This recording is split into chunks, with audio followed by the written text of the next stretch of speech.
Students, आज हम पढ़ेंगे मनुष्य में पोषण के बारे में।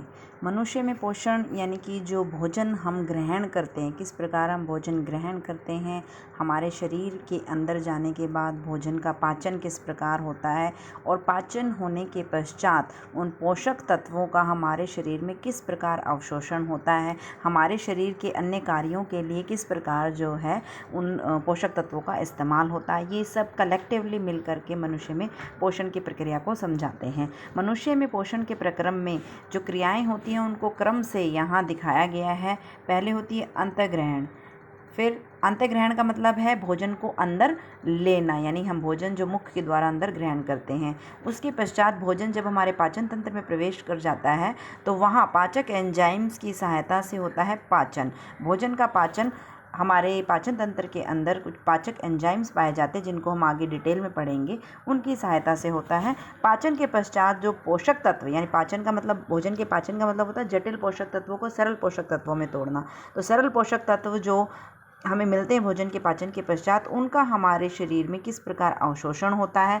अवशोषण के पश्चात स्वांगीकरण। स्वांगीकरण का मतलब होता है कि हम किस प्रकार उन पोषक तत्वों को जो हमारे रक्त में अवशोषित हो गए हैं पाचन के पश्चात, उनको हम इस्तेमाल करते हैं कोशिका के अन्य कार्यों के लिए। कोशिका में अन्य कार्बोहाइड्रेट, वसा, प्रोटीन आदि के निर्माण के लिए। स्वांगीकरण के पश्चात जो आखिरी क्रिया पाचन में पोषण में आती है वो है बहिक्षेपण। बहिक्षेपण का मतलब जो व्यर्थ पदार्थ भोजन के पाचन के पश्चात जो अपचा हुआ भोजन रह गया है, जिसको हम व्यर्थ पदार्थ कहते हैं, वो हमारे शरीर से बाहर निकाल दिया जाता है, उसे कहते हैं बहिक्षेपण। मनुष्य में पोषण करने की प्रक्रिया जो है वो एक तंत्र के द्वारा होती है और उस तंत्र को कहते हैं मानव पाचन तंत्र। मानव पाचन तंत्र जो है वो हमारा दो चीज़ों से मिलकर के बना है। ये दो चीज़ें आपकी है आहार नाल तथा पाचक ग्रंथियाँ। आहार नाल मतलब मानव पाचन तंत्र के दो हिस्से हैं जिसे हम आहार नाल और पाचक ग्रंथियाँ कहते हैं। आहार नाल जो हमारे मुंह से स्टार्ट होती है और हमारे गुदा पर जाकर ख़त्म होती है। आहार नाल के जो अलग अलग भाग हैं वो हम यहाँ पढ़ेंगे, जैसे कि सबसे पहले आपका आता है मुख व मुख गुहा। मुख यानी कि मुंह, यानी जिसे खोल करके हम अपना भोजन अंदर लेते हैं, और जो मुख के बाद जो आप अपने होठों को खोल करके जब आप मुख के अंदर देखोगे तो एक कैविटी सी है, एक गुहा सी है, एक गुफा सी है, जिसको हम मुख गुहा कहते हैं। ये मुख गुहा जो है इसके अंदर आपको पता है कि आपकी मुख गुहा की, यानी मुंह जब आप खोलते हैं तो आप अंदर देख सकते हैं आपके दांत हैं, जीभ है, ये सब मुख गुहा के अंदर पाए जाते हैं। तो सबसे पहले मुंह जो आपका ओपन होता है, जो लिप्स की हेल्प से ओपन होता है, उसका कार्य क्या होता है? भोजन के अंतःग्रहण का, यानी कि भोजन को अंदर लेने का कार्य है। उस मुख गुहा में सबसे पहले हमारे दांत जो हैं वो होते हैं। ये दांत क्या करते हैं? भोजन को चबाने का कार्य, यानी जो सॉलिड फूड जो हम अपने शरीर के अंदर अपने मुख के द्वारा अंदर ग्रहण कर रहे हैं, उस भोजन को छोटे छोटे टुकड़ों में तोड़ने का कार्य करते हैं दांत, ताकि अंदर पाचन तंत्र को नुकसान ना हो और पाचन तंत्र में अंदर एंटर करने के बाद हमारा भोजन का पाचन जो है वो सुचारू रूप से हो सके। उसके बाद मुख गुहा में होती है जिह्वा, जिसे जीभ कहते हैं। इस जिह्वा का क्या कार्य है? जिह्वा भोजन को लार के साथ पूरी तरह मिला देती है, यानी कि जो लार सिक्रीट होती है हमारे मुख के अंदर, उस लार को भोजन के साथ अच्छे से मिक्स करने का काम करती है जिह्वा, ताकि लार के अंदर जो पाचक एंजाइम है वो भोजन का पाचन कर सके। लार ग्रंथि, ये लार ग्रंथियाँ भी हमारी मुख गुहा में मिलती है। हमारा जो ऊपरी जबड़ा है, उस ऊपरी जबड़े के पास लार ग्रंथियाँ होती हैं, जिनको हम जो लाला रस का सिक्रेशन करती है, लाला रस का स्रावण करती है, जिसको हम लार कहते हैं। ये लाला रस को हम लार कहते हैं। इस लार में एमाइलेज, सेलेवरी एमाइलेज जिसको हम कहते हैं, सेलेवरी एमाइलेज नाम का एंजाइम होता है। सेलेवरी एमाइलेज क्या करता है? हमारे भोजन में जो स्टार्च उपस्थित होता है उस स्टार्च का पाचन करता है, उस स्टार्च को माल्टोज में तोड़ देता है। सेलेवरी एमाइलेज एंजाइम जो है स्टार्च को माल्टोज में तोड़ देता है। ये स्टार्च का पाचन जो है हमारे मुख से ही प्रारंभ हो गया, मतलब कार्बोहाइड्रेट। स्टार्च क्या है? एक प्रकार का कार्बोहाइड्रेट है। तो हमारे भोजन में जो कार्बोहाइड्रेट्स मिलते हैं उनका पाचन हमारे मुख से ही प्रारंभ हो जाता है। तो हमारे मुंह के अंदर सिर्फ किसका पाचन हो रहा है? स्टार्च का पाचन हो रहा है। बाकी हमारे मुंह के अंदर क्या होता है कि भोजन को छोटे छोटे टुकड़ों में तोड़ दिया जाता है, ताकि भोजन हमारी ग्रसिका से होता हुआ आसानी से हमारे आमाशय तक पहुंच सके। दूसरा भाग इसका है पार्ट भोजन ग्रसिका, जिसे ग्रास नली भी कहते हैं। ग्रास नली क्या का मेन कार्य क्या है? ये भोजन को मुख गुहा से, मुंह से लेकर के आमाशय तक लेकर के जाती है और इस दौरान इसमें पेरिस्टाल्टिक मूवमेंट होती है, यानी क्रमाकुंचक गति होती है, जिसके द्वारा ये भोजन को आमाशय तक लेके जाती है। क्रमाकुंचक गति का मतलब है कि एक बार ही जहाँ भोजन आता है वहाँ से एक रसिका जो है वो थोड़ी फैल जाती है, फिर वहाँ पर जैसे यहाँ भोजन आ गया है तो यहाँ पर रसिका जो है प्रेस करेगी, इसमें कॉन्ट्रैक्ट होगी, संकुचित होगी और संकुचित होने के कारण ये यहाँ जो भोजन है इसको नीचे की ओर धकेलेगी और नीचे की ओर जब भोजन को धकेलेगी तो यहाँ से ये वापस से शिथिल होगी और ऊपर से नॉर्मल पहले के जैसे हो जाएगी। तो ऐसे करते करते धीरे धीरे जो है भोजन हमारा क्रमाकुंचक गति से भोजन ग्रसिका या ग्रास नली से होता हुआ आमाशय तक पहुंच जाता है। उसके बाद हम आते हैं आमाशय में। आमाशय मतलब जो ग्रास नली हमने पढ़ी उसका कार्य क्या है? उसका कार्य सिर्फ इतना है कि वो भोजन को मुख से आमाशय तक लेकर के जाती है। आमाशय में क्या होता है? आमाशय में आपका प्रोटीन का पाचन जो है वो प्रारंभ हो जाता है। आमाशय यानी कि जिसे आप अपनी नॉर्मल लैंग्वेज में पेट कहते हो, इसके अंदर आपकी जठर ग्रंथियां पाई जाती है। जो आमाशय की आंतरिक भित्ति है, इस आंतरिक भित्ति की जो कोशिकाएं हैं, इन कोशिकाओं में कुछ जठर ग्रंथियां पाई जाती है। ये जठर ग्रंथियां एक पाचक रस का स्रावण करती है, जिसे जठर रस कहते हैं। इस जठर रस के अंदर आपके कौन कौन से एंजाइम होते हैं? इस जठर रस में होते हैं आपके पाचक एंजाइम पेप्सिन और रेनिन। इसके अलावा इसमें पाया जाता है हाइड्रोक्लोरिक अम्ल और श्लेष्मा। अब इनके क्या कार्य हैं? देखिए, सबसे पहले हम बात करते हैं हाइड्रोक्लोरिक अम्ल की। हाइड्रोक्लोरिक अम्ल जो कि एक बहुत ही कॉन्सेंट्रेटेड अम्ल है, बहुत ही स्ट्रॉन्ग अम्ल है, मतलब प्रबल अम्ल है। ये हमारी जठर रस के अंदर यानी हमारे आमाशय के अंदर पाया जाता है। इसका कार्य क्या होता है? एक तो ये भोजन की पीएच को अम्लीय बनाता है। भोजन जो हमारा आमाशय में आया उसकी पीएच को 1.2 करता है, अम्लीय पीएच लाता है। ये अम्लीय पीएच का क्या कार्य है? अम्लीय पीएच का कार्य है पेप्सिन और रेनिन नाम के एंजाइम को एक्टिवेट करना। यानी पेप्सिन और रेनिन नाम के जो एंजाइम है ये इनएक्टिव फॉर्म में पाए जाते हैं, सुप्त अवस्था में होते हैं। पेप्सिन जो है वो पेप्सिनोजन के रूप में सिक्रीट होता है और रेनिन जो है वो प्रोरेनिन के रूप में सिक्रीट होता है। तो जो अम्लीय पीएच है वो पेप्सिनोजन को पेप्सिन में कन्वर्ट कर देती है, पेप्सिनोजन को पेप्सिन में बदल देती है और प्रोरेनिन को रेनिन में बदल देती है, ताकि ये जो दोनों जो हमारे एंजाइम्स हैं पेप्सिन और रेनिन, ये दोनों प्रोटीन का पाचन करने वाले एंजाइम हैं, ताकि ये जो है दोनों प्रोटीन का पाचन प्रारंभ कर सके। दूसरा कार्य क्या है हाइड्रोक्लोरिक अम्ल का? दूसरा कार्य है हाइड्रोक्लोरिक अम्ल का कि हमारे भोजन में अगर कोई भी जीवाणु, विषाणु वगैरह मौजूद हैं, कुछ माइक्रो ऑर्गेनिजम्स हमारे भोजन के अंदर मौजूद हैं, तो उसको हाइड्रोक्लोरिक अम्ल जो है वो नष्ट कर देता है। ठीक है, हाइड्रोक्लोरिक अम्ल के दो कार्य, एक तो पीएच को अम्लीय बनाना ताकि जो हमारे प्रोटीन का डाइजेशन करने वाले एंजाइम है वो क्रियाशील हो सके। दूसरा इसका कार्य होता है हमारे भोजन में उपस्थित रोगाणुओं को नष्ट करने का। उसके अब हम बात करेंगे श्लेष्मा की। श्लेष्मा जिसे म्यूकस कहते हैं, गाढ़ा चिपचिपा पदार्थ होता है। जैसे आपकी नोज़ में नेज़ल सिक्रेशन होता है ना, आपकी नाक में जो नेज़ल सिक्रेशन है वो भी एक प्रकार का श्लेष्मा है। तो इसी प्रकार का एक श्लेष्मा हमारी जठर ग्रंथियों द्वारा जठर रस में पाया जाता है।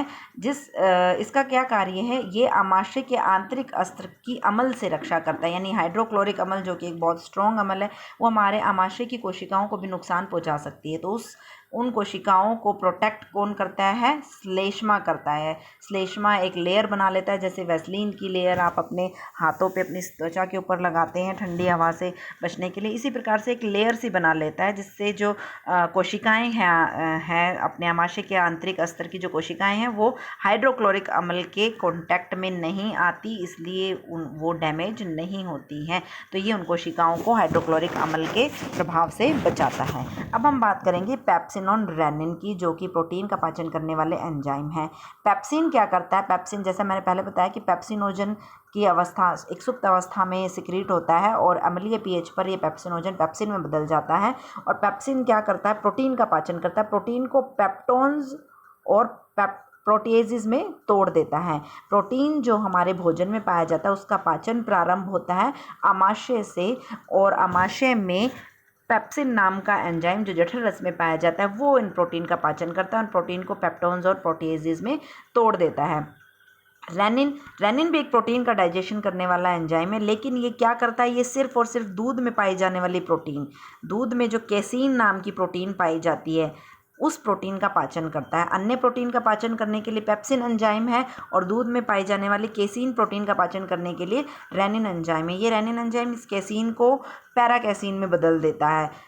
रेनिन एंजाइम जो है ये भी प्रोरेनिन के रूप में स्रावित होता है और अम्लीय पीएच पर रेनिन में बदल जाता है, क्रियाशील हो जाता है और कैसीन प्रोटीन को यानी कि दुग्ध प्रोटीन को पैराकेसीन में बदल देता है। ये पैराकेसीन जो है ये कैल्शियम के आयन्स हमारे इसमें अमाशय में पाए जाने वाले कैल्शियम आयन्स के साथ, पैराकेसीन जो है ये कैल्शियम आयन के साथ जुड़ करके कैल्शियम पैराकेसिनेट बनाता है। इस कैल्शियम पैराकेसिनेट पर वापस से अपना पेप्सिन एंजाइम जो है वो एक्ट करता है और इसको पेप्टोन्स और प्रोटीएजेज में बदल देता है।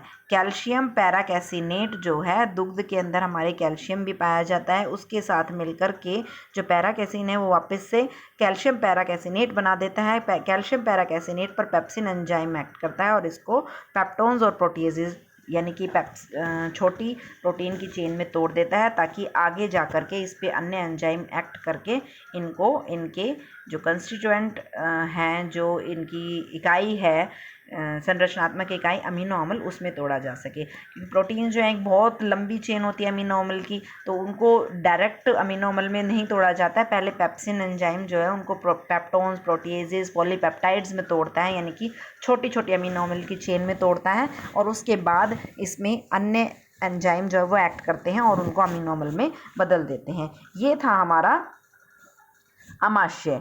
अमाशय के बाद हम आते हैं शुद्रांत्र पे।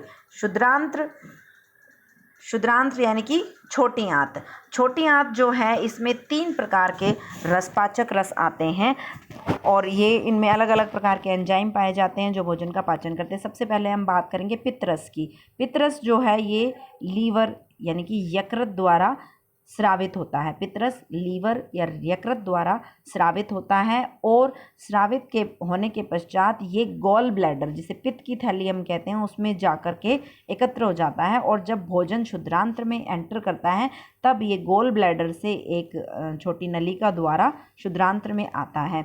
इसका कार्य क्या है? एक तो ये पित्तरस जो है ये अग्नाशयी एंजाइमों की क्रिया के लिए माध्यम को क्षारीय बनाता है, यानी कि वो पीएच जो अमाशय में अम्लीय हो गई थी, किसकी वजह से? हाइड्रोक्लोरिक अम्ल की वजह से, उस पीएच को ये वापस से क्षारीय बनाता है। क्षारीय बनाता है किस लिए? ताकि अग्नाशय रस में पाए जाने वाले एंजाइम जो हैं वो क्रियाशील हो सके, क्योंकि अग्नाशय रस में पाए जाने वाले एंजाइम क्षारीय पीएच पर कार्य करते हैं, क्षारीय पीएच पर क्रियाशील होते हैं। दूसरा इसका क्या कार्य है कि इस पे जो पित्त लवण पाए जाते हैं, इसमें पित्त लवण पाए जाते हैं, वो पित्त लवण वसा का इमल्सीकरण करते हैं। वसा का इमल्सीकरण क्या होता है? वसा यानी फैट जो है वो बड़े बड़े ग्लोब्यूल्स, बड़ी बड़ी गोलिकाओं के रूप में होती हैं और जब ये क्षुद्रांत्र में एंटर करता है भोजन हमारा, तो उसमें जो वसा होती है उस वसा के ऊपर जो पित्त लवण है वो एक्ट करते हैं और उसको छोटी छोटी गोलिकाओं तोड़ देते हैं, ताकि छोटी छोटी गोलिकाओं के ऊपर जो है वो आगे जो अपना वसा का पाचन करने वाले एंजाइम्स हैं, जैसे लाइपेज एंजाइम, वसा का पाचन करने वाले एंजाइम को लाइपेज एंजाइम कहते हैं, वो लाइपेज एंजाइम इन वसा की छोटी गोलियों पर एक्ट कर सके, क्रिया कर सके और उसे इसके संरचनात्मक इकाइयों में वसीय अम्ल में तोड़ सके। तो पित्त रस का दूसरा कार्य क्या है? वसा का इमल्सीकरण। ठीक है, इसके बाद हमारा शुद्रांत्र में दूसरा रस आता है अग्नाशयिक रस। अग्नाशयिक रस अग्नाशय यानी पैंक्रियाज के द्वारा सिक्रीट होता है और एक छोटी सी नलिका द्वारा शुद्रांत्र में लाया जाता है, पैंक्रियाटिक डक्ट जिसको हम कहते हैं। अग्नाशयिक रस में कौन कौन से एंजाइम्स मिलते हैं? एक तो पैंक्रियाटिक अमाइलेज मिलता है। अच्छा, यहाँ पर ये ध्यान रख देंगे कि शुद्रांत्र में जब हमने बात की कि ये जो अपना पित्तरस है, पित्तरस में पाए जाने वाले पित्त लवण है, ये वसा का इमल्सीकरण करते हैं, यानी वसा का पाचन कहाँ प्रारंभ होता है? शुद्रांत्र। मैं शुरू से बताती आ रही हूँ कि कार्बोहाइड्रेट का पाचन मुख में प्रारंभ हो जाता है, प्रोटीन का पाचन आमाशय में प्रारंभ हो जाता है और वसा का पाचन शुद्रांत्र में प्रारंभ होता है। ठीक है, अग्नाशयिक रस में मिलता है आपका पैंक्रियाटिक अग्नाशयिक अमाइलेज। इसका अमाइलेज का क्या काम है? अमाइलेज कार्बोहाइड्रेट का पाचन करता है, जैसे यहाँ अमाइलेज स्टार्च को ग्लूकोज में बदल देगा। ठीक है, उसके बाद दूसरा इसमें पाया जाता है ट्रिप्सिन। ट्रिप्सिन और काइमोट्रिप्सिन नाम के एंजाइम पाए जाते हैं जो प्रोटीन का पाचन करते हैं। अग्नाशिक रस में दूसरे ट्रिप्सिन एंजाइम जो प्रोटीन का पाचन करता है और प्रोटीन्स को पेप्टोन्स में तोड़ देता है। उसके बाद इसमें होता है पैंक्रियाटिक लाइपेज जो वसा की छोटी गोलिकाओं, यहाँ इमल्सीकरण के बाद जो हमें वसा की छोटी गोलिकाएं मिली थी उनके ऊपर एक्ट करता है, उनके ऊपर क्रिया करता है और वसा को वसीय अम्ल और ग्लिसरॉल में तोड़ देता है। अमाइलेज कार्बोहाइड्रेट का पाचन करते हैं। पेप्सिन, रेनिन, ट्रिप्सिन ये एंजाइम प्रोटीन का पाचन करने वाले होते हैं और लाइपेज एंजाइम वसा का पाचन करने वाले होते हैं। लाइपेज एंजाइम डायरेक्ट वसा पर एक्ट नहीं कर सकते, इसलिए पहले वसा का इमल्सीकरण किया जाता है पित्त लवणों की सहायता से, उन्हें छोटी छोटी गोलिकाओं में तोड़ा जाता है। उसके बाद लाइपेज एंजाइम उसके ऊपर एक्ट करता है, क्रिया करता है और वसा को वसीय अम्ल में बदल देता है। ठीक है, उसके बाद तीसरा रस जो शुद्रांत्र में आता है वो है आंत्रस, जो इंटेस्टाइनल जिसे हम इंटेस्टाइनल जूस कहते हैं, जो शुद्रांत्र की आंतरिक भित्ति में पाई जाने वाली ग्रंथियों के द्वारा स्रावित होता है। ये आंत्रस जो है ये शुद्रांत्र में भोजन का हमें पता है कि छोटी आंत के अंदर भोजन का पूर्ण पाचन होता है। तो आंत्रस में जो पाचक एंजाइम पाए जाते हैं वो क्या करते हैं, अब तक के जो पाचक एंजाइम ने जो कार्य किया था, यानी कि जैसे अमाइलेज ने स्टार्च को ग्लूकोज में तोड़ दिया था, ट्रिप्सिन ने प्रोटीन को पेप्टोन्स में तोड़ दिया था, लाइपेज ने वसा को वसीय अम्ल में तोड़ दिया था, इसमें पाए जाने वाले एंजाइम इन पेप्टोन्स वसीय अम्ल को इनकी क्रियात्मक इकाई अमीनो अम्ल और वसीय अम्ल और ग्लिसरॉल में तोड़ देते हैं। यानी कंप्लीट पाचन, पूर्ण पाचन इसमें शुद्रांत्र में होता है आंतरस में पाए जाने वाले एंजाइम्स की सहायता से।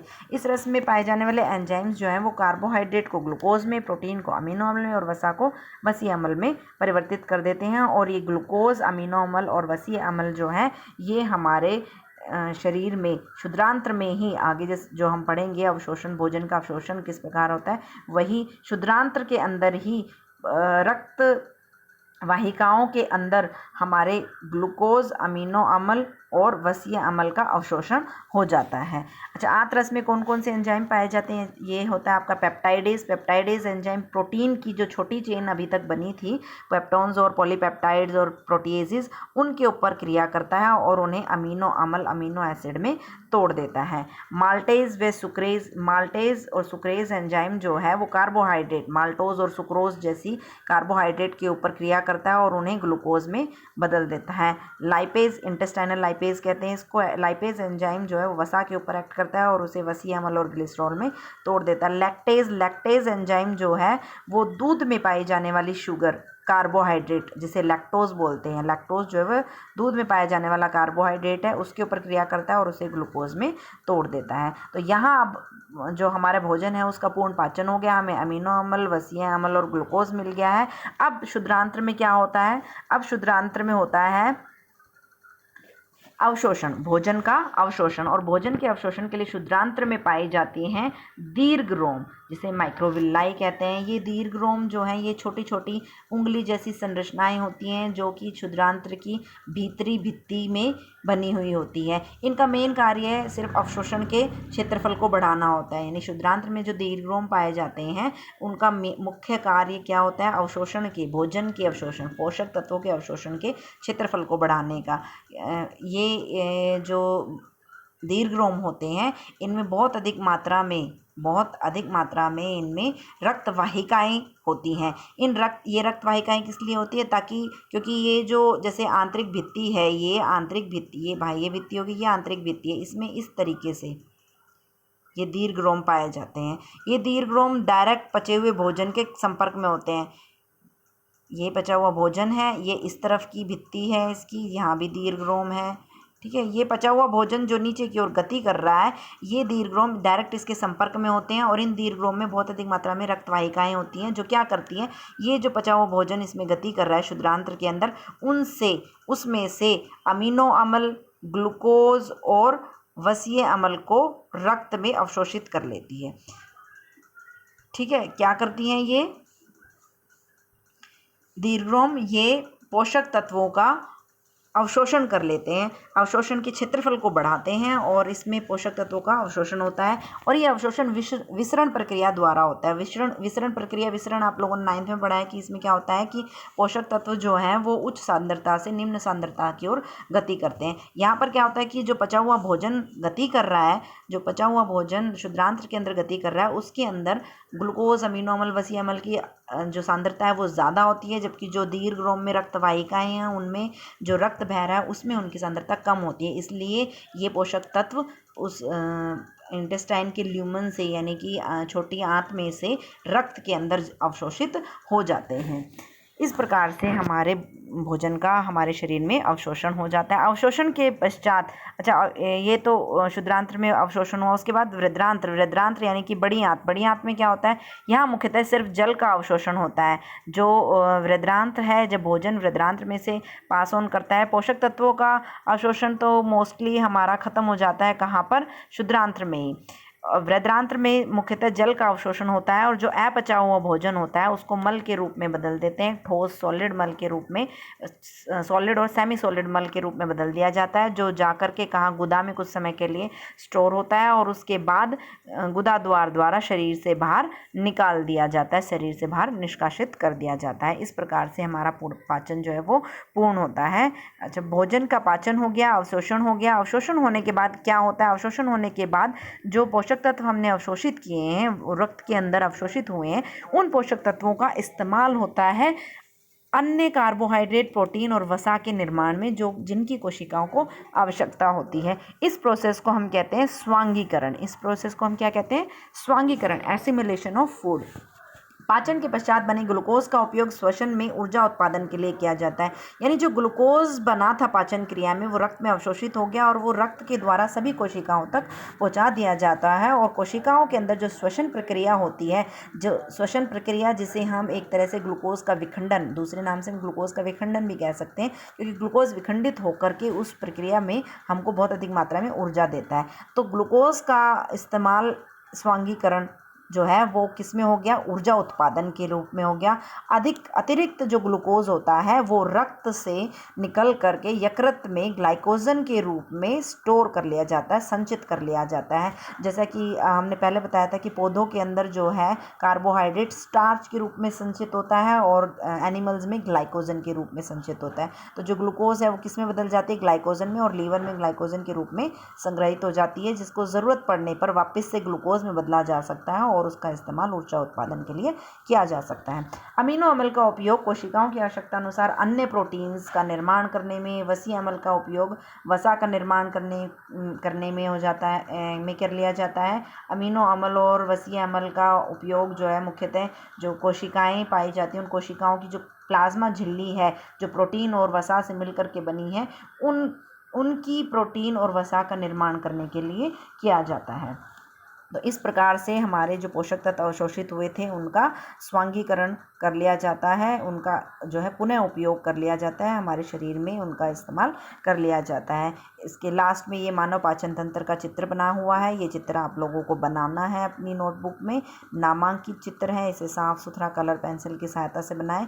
यहाँ हमारा मनुष्य में पाचन जो है वो समाप्त होता है। आप ध्यान से इस वीडियो को देख करके इसे समझें और पाचन तंत्र को ब्रीफ में, संक्षेप में, इसमें पाए जाने वाले एंजाइम्स एक सारणी बना करके, इसमें पाए पाचन जो हमारे पाचन तंत्र में हमने जिन जिन एंजाइम्स के बारे में पढ़ा है वो एंजाइम्स का नाम लिखें और वो एंजाइम्स कौन से अंग में, हमारे पाचन तंत्र के कौन से अंग में सिक्रीट हो रहे हैं, स्रावित हो रहे हैं, उसका नाम लिखें।